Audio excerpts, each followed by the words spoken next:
Zambia, and welcome to another exciting episode of the FIZ Show Season 2. In this episode, I'm joined by the exemplary Benjamin Katubiya. Mr. Benjamin Katubiya, how are you doing? I'm doing well, and you? I'm good. Glad to have you. A massive honor to actually be able to speak with you here. Thank you very much for inviting me. Very happy to have you here. I think a lot of people know your story. You are described somewhat as a maverick because you have a career in entrepreneurship spanning 3 decades. Yes. Which is something that's very special. But we'd like to know, who is Benjamin Katubiya? What got you started? What drives you? Well, I'm of mature age. I'm now 57, born in the city of Ndola in 1966. I went to school, studied school at primary level, Kaloko Primary, and then moved to Chilengo Primary. Secondary school I did at Chwala Secondary, which is a boarding school. Thereafter, I went to Competitiveness University, where I did my diploma in marketing. I completed 1991, and of course, during CBU time, I was still doing a little bit business here and there. 1994, I got married to a lady called Opendo Habram. This year, we actually clocked 29 years together. We have 3 children, 2 girls and 1 boy. Basically, that's that about me. Wow, that's really amazing, really inspiring. Now tell us about BUk. How did it start? What was that moment that you said, okay, I'm doing this? Well, I would say that I started my business years back. I think at the age of about 12, I was doing business here and there. I sold sweets. I sold charcoal. I've sold a lot of other things. Even when I went to Competitiveness University, at the campus, I was able to import nail polish for ladies, earrings, watches, and sold to these ladies at the campus. So the knack for business has been there with me since around 12 years old. I fixed cars during that time. I started driving at the age of 13, and I would fix cars at around 13, 14, completing dismantling a vehicle and putting it back. So I would say that my business started years back. I tapped into my talent, and everyone, of course, was prodding me for what I was doing. And of course, I then concluded that my talent is actually trading, doing business. BUk started in 1997, November. But prior to coming of BUk, I was running a firm which was a sole tradership under Market Links agencies. By November 1997, we realized that there was a challenge actually doing business under a sole proprietorship, because most of the companies that we wanted to do business with, they required all those forms for of a company that is incorporated. Of course, if there's safety to that, security for doing business under a limited company. So my wife and I, by then I was now married almost 3 years, and we decided together that we form BUk Truck Parts. BUk actually stands for our initials. B stands for Benjamin, U stands for Pendo, and K stands for Katubiya. So BUk was born on 5th of November 1997. We are almost 25 years now. We've been trading in basically heavy-duty parts equipment for highway trucks, and also equipment for the mines and agriculture. BUk is actually a flagship for our holding company, which is the BUk Holdings. There's also BUk Mining and Construction. There's also BUk Transport and Logistics. So under BUk Holdings, we have 3 companies, but the famous one is BUk Truck Parts, because that's what started the whole generation of business. Wow, that's amazing. I think it's a testament of your skill at entrepreneurship to start one thing and be able to breed other things from there. Now, you started you started your business in 1997, officially as an incorporated business. True. Then before that, it was a sole proprietorship. Now, that's like a long period of time to do business, and you have seen the financial landscape change, and you've seen financing change for businesses, Zambian businesses like yours, to grow. What is your word on how the financing has changed, and what can be done to improve it? Well, if you look at the GDP of Zambia, from the time I started, it was far much lower than what it is today. Meaning that there's been some growth in our economy, and today I think we are talking about GDP of about 3% per annum, which is not impressive enough. I would want to see GDP going up to about 6% or so. But nevertheless, the benefit has actually trickled down to business houses. There's been a lot of changes in financial sectors. One, the impact from a number of businesses that are operating. Prior to 1991, I would want to know that Zambia had largely 85% parastatal companies, meaning that they were owned by the government. And when President Chuuma came into power, I decided to do away with the command economy, and we went into a free market economy, where now BUk, I think, was bathed in a free market economy. And there have been multiple of companies being registered every year, small companies, big companies, and of course they are trying to take opportunities in various sectors of our economy: agriculture, mining, and trading. But of course, we are basically, as a country, we are basically a trading nation. Most of the companies that are around here are trading, doing retail, or should I say trading. Manufacturing sector suffered heavily.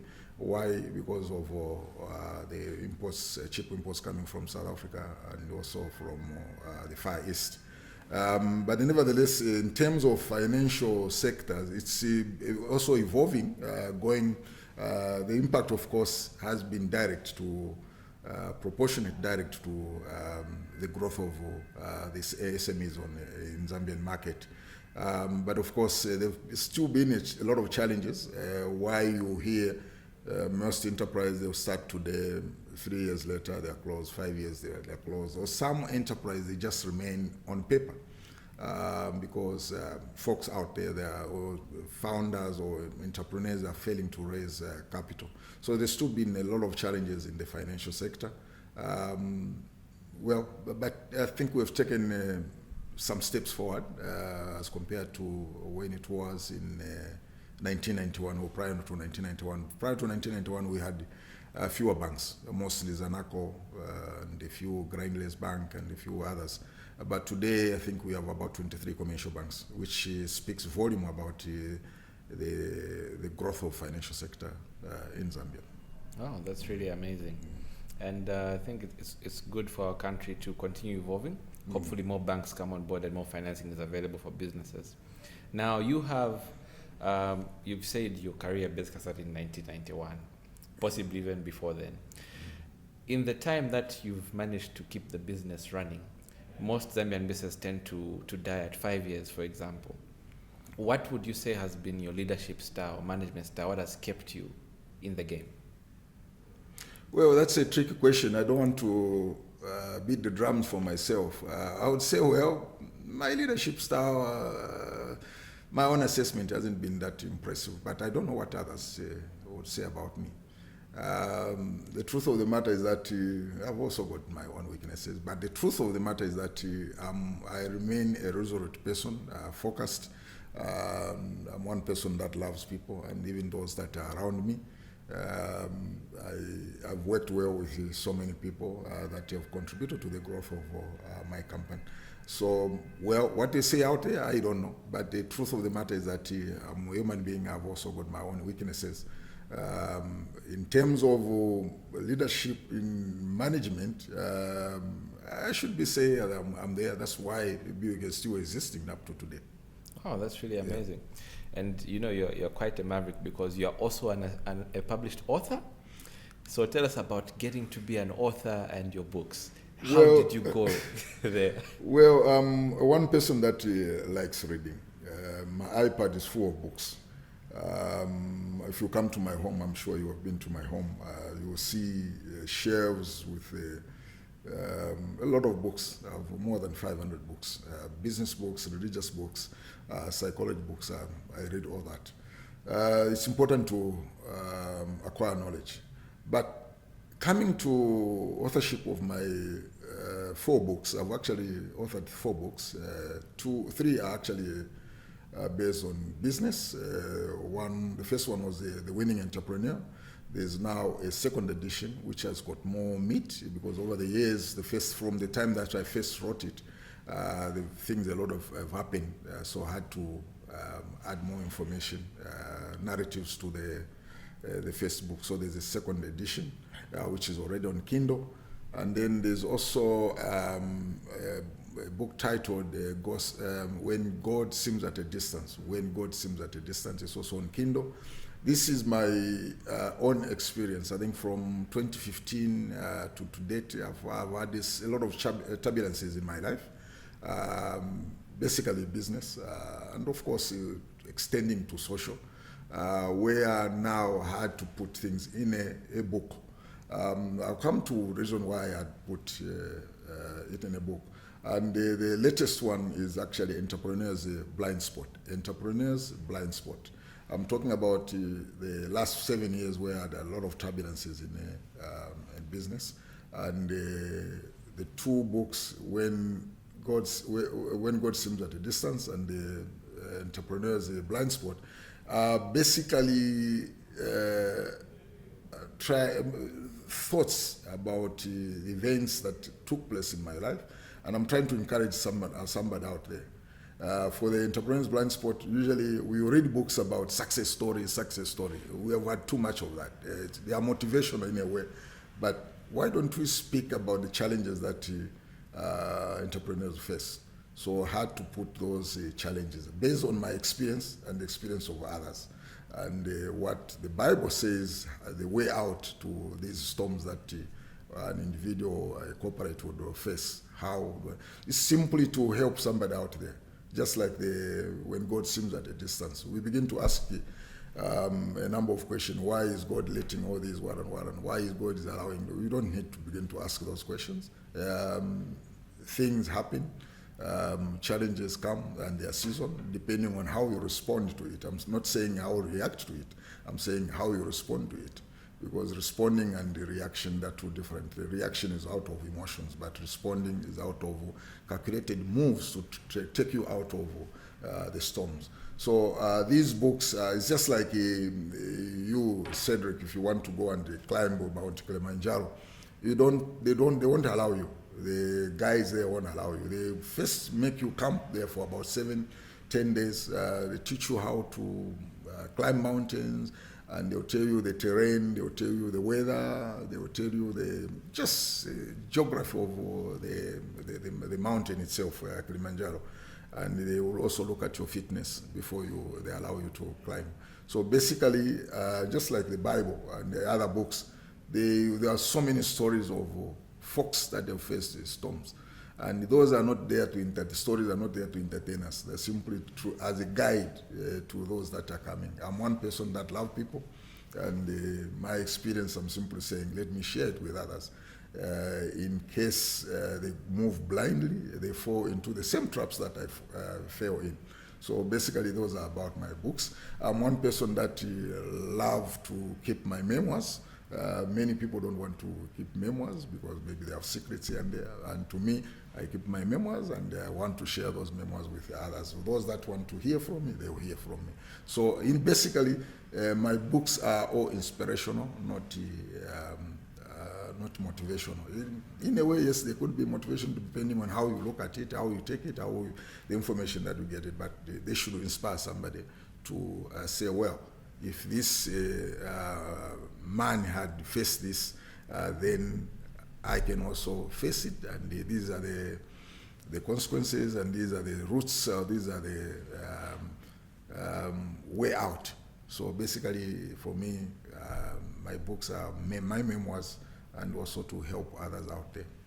Wow, that's very, very amazing. You said something that has really just caught me.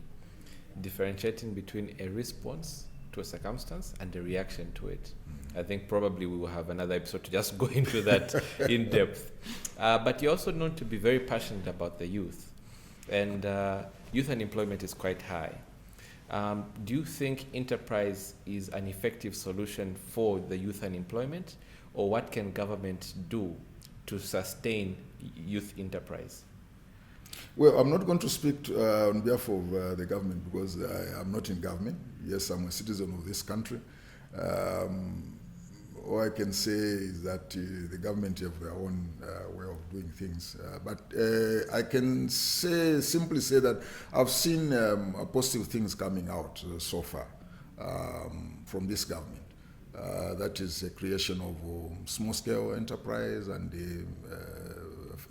our Honorable Felix Mutati is also involved in this innovation, IT, encouraging mostly the youth.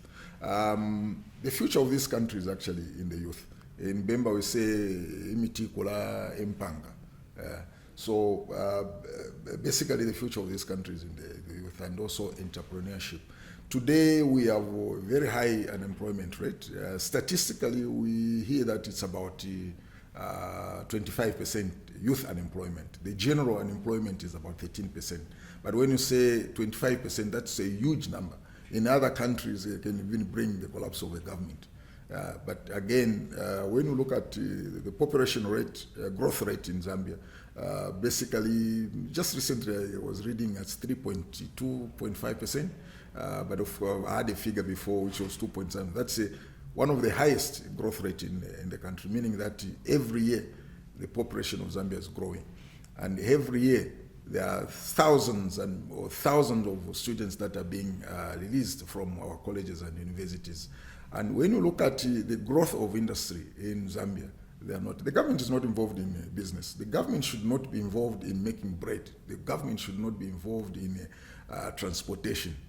The government should just create a neighboring environment for citizens like you and me to prosper. Now, what we are saying is, when you look worldwide, Samsung is a private company, Nokia is a private company, iPhone, Apple is a private company, South Korea, very rich country, America, very rich country. Unemployment rate is quite low. So if the youth are going to rely on the government providing jobs, then they are Alice in the Wonderland, because nothing is going to happen. What the youth should do, and this is more reason why now that Zambia has actually evolved, we have a lot of mentors that are coming on board to try and help these young ones discover themselves, discover their talent, and apply themselves and believe themselves, so that they can begin to do something. Entrepreneurship is actually the best solution.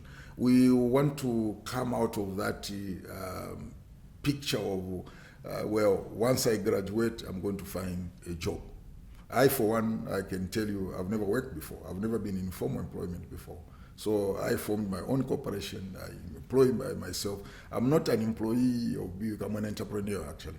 So I have never worked before. So if I've not worked before, but started from nothingness, grew the company to where it is now, of course, I still have the vision that I should grow it to international level. So what that means is that we have to believe in yourself, apply yourself. God has given us, each and every one of us, talents. But the problem with many youth today is, of course, because of the environment in which they see sourness, they see sadness everywhere they go. There is no one to motivate them, or there are few people to motivate them. So they want quick solutions, but there are no quick solutions. Everything in life has an age, process. They let them just wait for those processes. Like me, I started from Town Center Market in Lusaka there. By then it was just corrugated iron sheets. It wasn't even the structure, the cement structure that you are seeing there today. But that's where I started. So youth, my encouragement is that let them start doing something. even growing tomatoes. From growing tomatoes, they can begin to make tomato paste. They can begin to pack those tomatoes and export them to DRC, Angola, where this food is actually scarce. So basically, that's my take. My take is actually to encourage the youth to start something. If they begin to wait on the government, I tell you, it will be another misery after misery.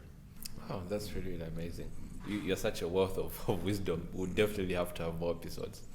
But you have a career spanning 3 decades.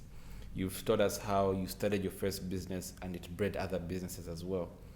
In your field, in the marketplace, you've gotten to compete with international companies as well, and you've come out on top. You've come out resilient, and you've been able to even go into other countries. Now, what, in your word, would you say stops Zambian companies from building for international courses competitiveness? And what can a Zambian entrepreneur now start doing to build their business towards that particular scale? I should start by saying that there's been lack of information to the entrepreneurs out there, Zambian entrepreneurs out there. I'll tell you one thing. If you ask most Zambian entrepreneurs out there, they don't know about this free trade area that was recently rectified even by our own government. They don't know about that. They don't know about the market, the huge market that's found in the SADC area, about the tariffs, even exporting to Botswana or Zimbabwe, what tariffs are there. They know nothing. And that's one point, lack of information. Most of these institutions that are tasked to help entrepreneurs like ZDA, well, they are doing something, but not enough to help the thing. But again, it's also goes to say that our own entrepreneurs most of them are myopic. They don't want to grow. They don't want to research. You have to. Like myself, I've traveled worldwide. My company has sponsored me worldwide. And I can safely say that I've been learning to whenever I go to these countries. I've been to rural India, rural China, Turkey, mention all the countries I've been there. And I've been learning how these entrepreneurs are doing, the factories, how they manufacture a number of things. You just come and say, wow, I didn't know that this thing can be made all that simple. But of course, when you are seeing the final product, you're seeing it as if it's a complicated, maybe it just dropped from heaven. But they are made by people like you and me. So the other thing is that most Zambians, they are content with what they do. As long as they can have put bread and butter at the table of my family, I will shelter, that's enough. But if you are going into business, if you're going into business, it's not just about your family. It's about finding a solution in the society, community that you are in. If you're going in a business and you're just going there to make profit, then I can tell you your business is not going to grow. But to provide a service, to provide that product to the satisfaction of it, you are actually delivering something out there, and you begin to grow. The other thing that I've noticed that the creativity and innovation in Zambia is quite low. We tend to copy what is coming from China or from Tanzania or from South Africa, and then begin to apply it ourselves. Copying is actually copying or imitation is actually limitation. You're actually limiting yourself because you need to do things out of your God-given talent, not copying, because what you are copying from, say, China might not be accepted in Zambia. The strength of the people that started that product or service might not be known to you, and you just begin to move in blindly. So imitation is actually limitation. Innovation has been very low in Zambia. I'm happy, by the way, to see this studio. As I was just telling you that, well, it looks like I'm in South Africa or I'm in Dubai. Yeah? It's a very impressive place. This is what we call creativity. Yeah? This is what we call creativity. So many Zambians want to, they're not very creative. They're not innovative. But again, that one we can attribute it to our school system. Because most of our schools, if you go to Yunza, these syllabuses that they are learning, they are not really helping students to have those set skills for the industry. They are not at all. So many times when they graduate, what they think about is just education. I mean, a job. Even when they get a job, they cannot apply themselves because this education system is over. In this modern age, why should we be learning about grasshoppers, dissecting frogs and things like that? You're learning about the prairies of Canada. What does that got to do with Zambia? So I'm happy that, as I mentioned before, they think the new Dawn government has they've set up an innovation ministry, something like that. So they're trying to take that route. If you look at the index of world innovation, Zambia is in Africa is actually almost on the tail. Innovation-wise, we're just copying. So I've seen when we talk about our products, they're not impressive in the shelves. I, for one, even you, when you go into a shop right there, you look at the packaging that are nicely packed. They are either from South Africa, from Kenya, or imported. The Zambian products are looking down. I recently didn't know I used to buy coffee. I'm a lover of coffee. And I used to buy this Java coffee, what or not. The pack of 250 grams is about 157 kwacha.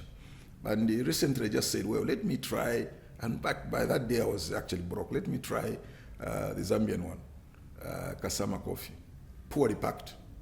But I tell you, it's the best coffee. Yeah, it's the best coffee. It's packing. And I'm sure in the shelves, when you look at the statistics, the purchasing trend, you'll find the Kasama coffee is being not bought often, even when it's 57 kwacha. But people are buying Java because they're nicely packed. I took a team under American Chamber of Commerce in Zambia, where I was the vice president. We went to Las Vegas some time back, and there, the challenge that we noticed with the Zambian exporter was that most of their products are not labeled properly. They have no barcode, they have no expiry date, so these are innovation, creativity that is needed for us to enter the world market, international market. So as long as the Zambians remain myopic in terms of application of these innovative tools, creative tools, we will not survive. BUk has survived because we've been innovative. Even when we went to DRC, we tried to be very innovative, not just the products that we said, but even the way we offered the services out there.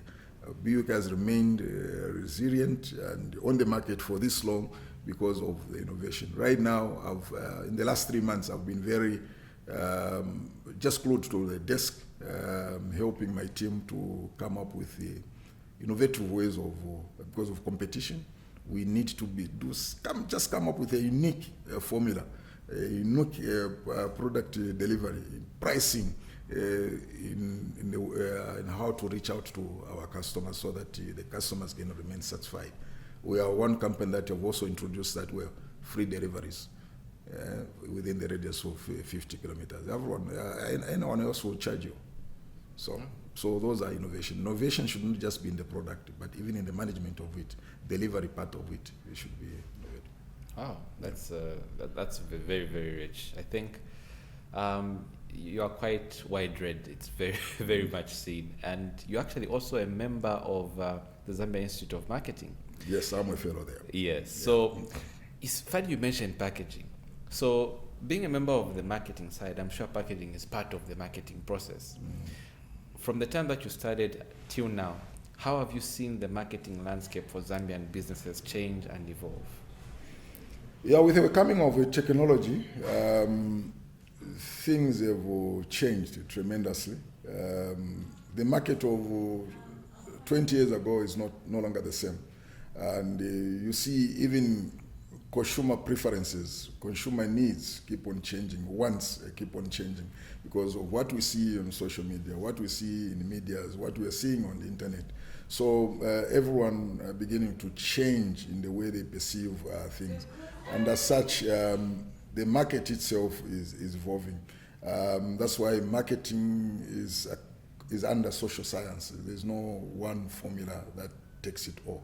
So what that means is that you really need to be on top of things, begin to understand consumer behavior, for you to come up with marketing tools to satisfy those customers, that's the customer group. But if you're going to remain static, not being innovative, creative, in fact, creativity and innovation comes from marketing. The information that you are gathering in the market will help you now to begin to apply, come up with innovative or creative ways of reaching out that market and supplying them with the services and goods that satisfy them. So the market is changed because of coming of internet. The world is actually changing. Everything is just changing. So the marketing discipline must be up to date to match with the changing consumer behavior. Yes. Wow, that's amazing. It's unfortunate that we've come to the end of this episode, but wow, what gems you have really dropped. Imitation is limitation. Yes. That one also stood out for me. In closing, what word would you like to give the entrepreneur out there who's inspired by your story and would also like to build a business that stands the test of time? Yeah, inspiration is a very key word, and at the same time, I just want to go further and help entrepreneurs out there to say that they need to believe in themselves. Whatever they want to embark on, let them believe that it can be done. And the vision is very important. Who do they want to be in the next 2 years or 5 years? It's very, very important to have that focusedness. And basically, to know that you can start somewhere, you can start small. But of course, the main problem is that these entrepreneurs that are coming on board now, they want to start big. There will be a gap if you start big out there because you have not learned anything below. So it's important that you start somewhere where you are, because there are these learning curves. You fall, you have challenges, but these are learning curves. These are stepping stones, equipping you to grow. And then also one thing that you have noticed also, we all seem to be concentrating in Lusaka. Even in rural areas, there are a lot of things that we can do as a business people. So we can spread out, tap into natural resources that in Zambia. Let us not just complain at, these foreigners, they came, they did this, one, because they've seen the business, they've seen the market there. So they are tapping into it. Association networking is very critical. But of course, there are all these motivation speakers, inspirational speakers. I would actually ask that they stick to inspirational speakers, because most of these, they just flatter you. The motivation, they just flatter you and you remain with nothing. It's emptiness. But inspirational, they touch your heart. You begin to believe in yourself so that you begin to tap into your talents and apply yourself to grow. So pride should be killed. Fear should be killed.